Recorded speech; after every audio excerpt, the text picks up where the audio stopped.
Damai sejahtera Allah yang melampaui segala akal budi, itulah kiranya yang menguasai segala hati dan pikiran di dalam Kristus Yesus Tuhan kita. Amin. Topik renungan kita pada malam ini adalah kuasa ilahi dalam panggilan dan pilihan Allah hidup umat tebusannya. Kita baca firman Tuhan dari 2 Petrus 1 ayat 3 hingga 15. Karena kuasa ilahinya telah menganugerahkan kepada kita segala sesuatu yang berguna untuk hidup yang saleh oleh pengenalan kita akan Dia yang telah memanggil kita oleh kuasanya yang mulia dan ajaib. Dengan jalan itu Ia telah menganugerahkan kepada kita janji-janji yang berharga dan yang sangat besar, supaya olehnya kamu boleh mengambil bagian dalam kodrat ilahi dan luput dari hawa nafsu duniawi yang membinasakan dunia. Justru karena itu kamu harus dengan sungguh-sungguh berusaha untuk menambahkan kepada imanmu kebajikan, dan kepada kebajikan pengetahuan, dan kepada pengetahuan penguasaan diri, kepada penguasaan diri ketekunan, dan kepada ketekunan kesalehan, dan kepada kesalehan kasih akan saudara-saudara, dan kepada kasih akan saudara-saudara, kasih akan semua orang. Sebab apabila semuanya itu ada padamu dengan berlimpah-limpah, kamu akan dibuatnya menjadi giat dan berhasil dalam pengenalanmu akan Yesus Kristus Tuhan kita. Tetapi barang siapa tidak memiliki semuanya itu, ia menjadi buta dan picik karena ia lupa bahwa dosa-dosanya yang dahulu telah dihapuskan. Karena itu saudara-saudaraku, berusahalah sungguh-sungguh supaya panggilan dan pilihanmu makin teguh. Sebab jikalau kamu melakukannya, kamu tidak akan pernah tersandung. Dengan demikian, kepada kamu akan dikaruniakan hak penuh untuk memasuki kerajaan kekal, yaitu kerajaan Tuhan dan Juru Selamat kita, Yesus Kristus. Karena itu aku senantiasa bermaksud mengingatkan kamu akan semuanya itu, sekalipun kamu telah mengetahuinya dan telah teguh dalam kebenaran yang telah kamu terima. Aku menganggap sebagai kewajibanku untuk tetap mengingatkan kamu akan semuanya itu selama aku belum menanggalkan kemah tubuhku ini. Sebab aku tahu bahwa aku akan segera menanggalkan kemah tubuhku ini, sebagaimana yang telah diberitahukan kepadaku oleh Yesus Kristus Tuhan kita. Tetapi aku akan berusaha supaya juga sesudah kepergianku itu, kamu selalu mengingat semuanya itu. Saudara yang dikasihi oleh Tuhan, mengawali untuk memahami firman Tuhan malam ini kepada kita umat tebusan yang dikasihi Tuhan adalah sangat penting mengerti dua variabel yang menjadi pertanyaan untuk topik kita. Yang pertama, apa itu kuasa ilahi? Dan yang kedua, mengapa perlu panggilan dan pilihan Allah? Mari kita simak bagian pertama, memahami kuasa ilahi secara singkat, gamblang dan kelar. Kuasa ilahi adalah Allah yang berkuasa atas segala sesuatu di dunia ini. Ketika saya membaca renungan ini, saya agak berpikir sebentar, kira-kira apa yang dimaksud Rasul Petrus dengan kuasa ilahi maupun kodrat ilahi. Tentunya jika kita mencoba merenungkan kata per kata, kita pun perlu mengerti apa yang dimaksud dengan kata ilahi terlebih dahulu. Kalau ilahi memiliki makna terkait dengan Allah, yang jelas sesuatu yang ilahi bukanlah sesuatu yang duniawi atau manusiawi. Kita sebagai manusia duniawi tidak dapat mengerti tentang hal-hal ilahi. Dengan demikian, kuasa ilahi yang dimaksudkan dalam renungan kita pada ayat 3 berarti kuasa yang dimiliki Tuhan itu sendiri. Kemudian kita lanjutkan bagian kedua. Mengapa perlu panggilan dan pilihan Allah? Dengan singkat saja, supaya kita tidak kehilangan kesempatan untuk melakukan pekerjaan Tuhan, pikul lakuk yang dipercayakan oleh Tuhan kepada kita. Karena hal ini untuk kemuliaan Tuhan. Tuhan tahu jerih lelah kita, akan tetapi Tuhan akan mengembalikan semuanya itu. Dalam 1 Petrus pasal 2 ayat 9 sampai 10 ditegaskan, seluruh umat tebusan Tuhan adalah umat yang dipanggil dan menjadi pilihan Tuhan. Tetapi kamulah bangsa yang terpilih, imamat yang rajani, bangsa yang kudus, umat kepunyaan Allah sendiri, supaya kamu memberitakan perbuatan-perbuatan yang besar dari Dia yang telah memanggil kamu keluar dari kegelapan kepada terangnya yang ajaib.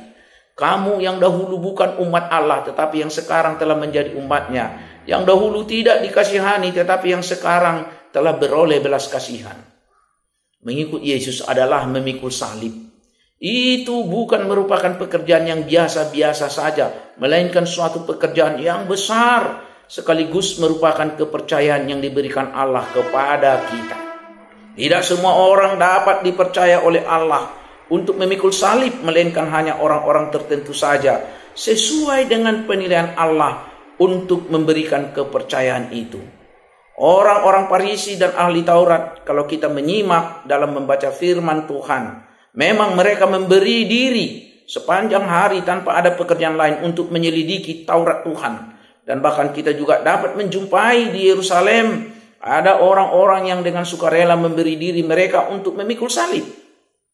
Suatu pelajaran yang baru yang boleh kita dapati dalam hal ini yaitu kita dituntut oleh Tuhan untuk menjadi jemaat Tuhan yang bangga untuk memikul salib walaupun tidak menyenangkan karena begitu berat. Akan tetapi ini merupakan suatu kepercayaan yang Tuhan berikan kepada kita sebagai jemaatnya. Karena pada saat kita memikul salib, maka kita akan menjadi anak-anak Tuhan yang kuat dalam menghadapi segala badai hidup melalui pergumulan, kesesakan, kesusahan yang kita hadapi saat ini. Dalam Injil Matius 11 ayat 29 ayat 30 dikatakan, pikul lakuk yang kupasang dan belajarlah padaku, karena aku lemah lembut dan rendah hati, dan jiwamu akan mendapat ketenangan. Sebab kuk yang kupasang itu enak dan bebanku pun ringan. Saudara, sekarang mari kita kupas dan bedah renungan ini dengan memperhatikan keduanya pengertian di atas.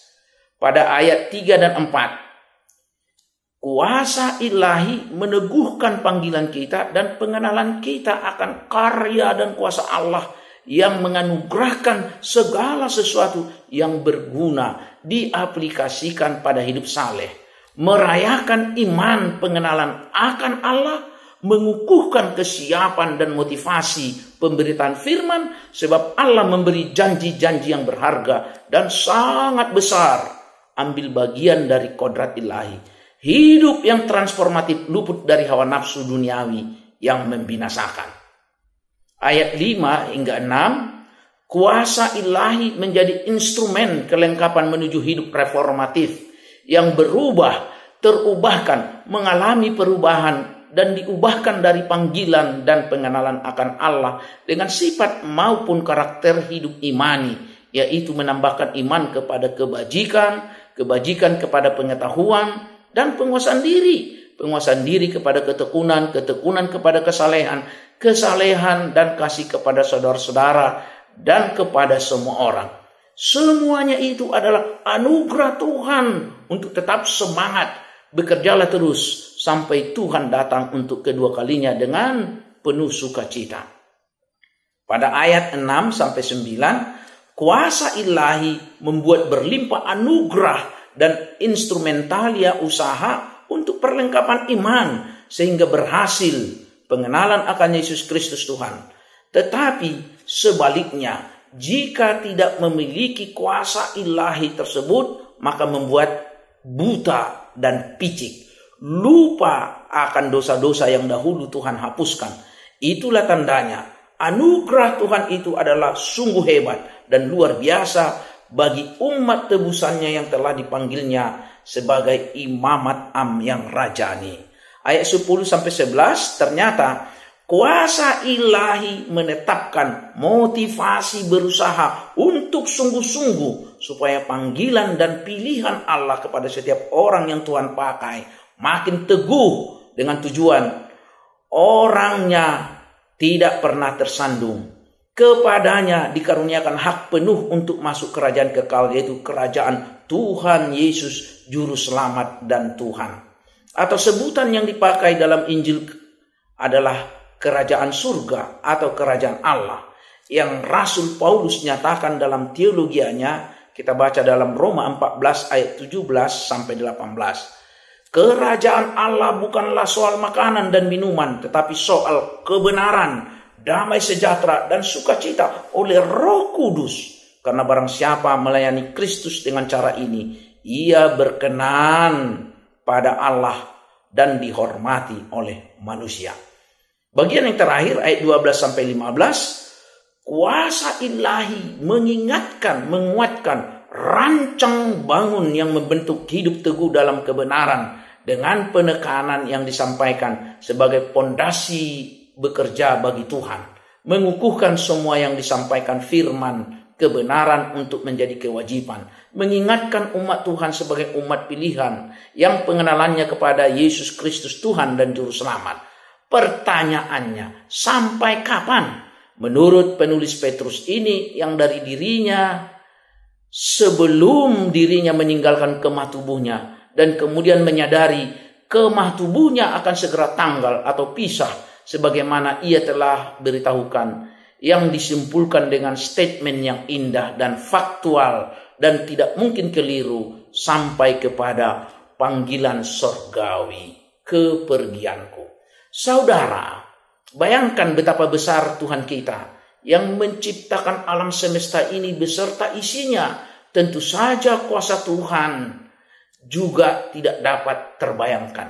Namun justru dalam kuasa ilahinya tersebut kita telah mendapatkan anugerah berupa segala sesuatu yang berguna untuk hidup saleh dan mengenal Tuhan. Di ayat 3 tadi, bukan karena perbuatan baik kita ataupun kecakapan kita, melainkan karena anugerah dan kasih karunia Tuhan sajalah kita diselamatkan dan diangkat menjadi anak-anaknya. Dapat kita bandingkan pikiran Paulus dalam Efesus 2 ayat 8. Keselamatan adalah hal yang paling berharga yang kita miliki. Apa gunanya kita memperoleh seisi dunia ini tetapi jiwa kita tidak selamat alias binasa.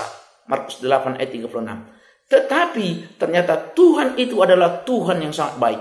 Ia tidak hanya memberi keselamatan, tetapi juga memberi segala sesuatu yang kita perlukan untuk hidup saleh di hadapan Tuhan, serta mengenal Tuhan secara sungguh-sungguh. Kuasa Tuhan itu jugalah yang memanggil kita dan memilih kita untuk dapat mengenal Dia. Oleh karena itu kita sudah sepatutnya bersyukur kepada Tuhan. Tuhan sudah memberikan segala sesuatu, antara lain janji-janjinya yang semuanya sudah tercatat di dalam kitab suci. Ayat 4a renungan kita. Semua janji-janji Tuhan itu akan menjadi milik kita selama kita menggunakannya. Sayangnya kadang-kadang kita lupa akan janji Tuhan itu, entah karena kita terlalu sibuk dengan kehidupan kita atau mungkin juga karena banyaknya tekanan hidup yang kita rasakan. Tetapi saya berharap melalui renungan kita pada hari ini kita boleh mengerti bahwa sekian banyak janji-janji Tuhan yang ada di dalam firman-Nya tersebut sudah tersedia, dan oleh janji-janjinya tersebut kita dapat mengambil bagian dalam kodrat ilahi. Ayat 4b. Saudara yang dikasihi Tuhan umat tebusannya, dalam pengalaman pertumbuhan iman saya sebagai pelayan, secara sederhana, kodrat ilahi tersebut adalah kodrat kita sebagai manusia yang telah jatuh ke dalam dosa, kemudian dipulihkan sehingga manusia kembali kepada kodratnya yang semula. Sejak awal manusia diciptakan serupa dan segambar dengan Allah, tetapi dosa merusaknya sehingga semakin lama manusia semakin jauh dari Tuhan. Dengan penebusan Yesus, maka kita pun dipulihkan kembali sehingga menjadi layak di hadapan Tuhan. Kodrat ilahi itu adalah tujuan akhir, dan selama kita masih hidup di dunia ini, kita pun masih berjuang untuk bisa sepenuhnya mengambil bagian dalam kodrat ilahi tersebut. oleh karena dosa dan hawa nafsu duniawi. Memang selama kita berada di dalam dunia ini, kita pasti akan terus berjuang melawan hawa nafsu duniawi kita. Tetapi ada perbedaan bagi orang yang telah menerima kuasa Tuhan, apalagi yang telah memiliki kodrat ilahi, yaitu kita pasti dapat memenangkan perjuangan melawan hawa nafsu. Mengapa demikian? Karena ketika kita menerima kuasa ilahi dari Allah, kuasa tersebut jauh lebih besar daripada kuasa yang ada di dunia ini. Kita diberi kuasa ilahi oleh Tuhan. Sudahkah kita menggunakannya, mengambil bagian dalam kodrat ilahi? Mari kita sandingkan renungan ini dengan apa yang dikatakan Rasul Paulus. Kini tiba saatnya untuk memeriksa diri. Ujilah dirimu sendiri. Apakah kamu tetap tegak di dalam iman? Selidikilah dirimu. Apakah kamu tidak yakin akan dirimu bahwa Kristus Yesus ada di dalam kamu? Sebab jika tidak demikian, kamu tidak tahan uji. 2 Korintus 13 ayat 5. Juga, hai saudara-saudaraku umat tebusan Tuhan Yesus Kristus yang kekasih, kamu senantiasa taat, karena itu tetaplah kerjakan keselamatanmu dengan takut dan gentar, bukan saja seperti waktu aku masih hadir, tetapi terlebih pula segala waktu, sekarang waktu, dan waktu-waktu di mana kita merenungkan bahwa pemberita Rasul Petrus tidak hadir. Rasul Paulus sudah berlalu. Dapat kita baca Filipi 2 ayat 12. Mari kita menelisik diri secara pribadi saat kita menguji diri kita sendiri dan menjawabnya dengan kuasa ilahi sebagai anugerah yang kita syukuri dalam panggilan dan pilihan Allah dalam hidup umat tebusannya. Hidup yang tidak diselidiki adalah hidup yang tak layak untuk dijalani. Sehingga bagi kita yang dikasihi Tuhan, lakukanlah segala sesuatu yang membuat diri ini berarti bagi orang lain, lalu perhatikanlah apa yang terjadi. Tuhan Yesus memberkati. Amin. Kita berdoa. Tuhan Yesus adalah yang sudah menebus dosa-dosa kami, yang dimana atas kuasa-Mu Tuhan, di dalam kodrat kami yang sudah mendapatkan anugerah yang daripada-Mu, kami boleh berbuat dan berusaha bekerja untuk memberitakan firman sebagai tujuan bagi hormat dan kemuliaan-Mu saja. Sebagai umat pilihan-Mu, umat panggilan-Mu, dan umat yang telah Engkau pilih, kami boleh Tuhan untuk menghidupi firman Tuhan di tengah-tengah memenangkan jiwa-jiwa banyak orang bagi Tuhan Yesus. Terpujilah Engkau Tuhan, kiranya berkat-Mu nyata dalam kehidupan kami melalui renungan malam ini. Dalam Kristus Yesus kami berdoa. Amin.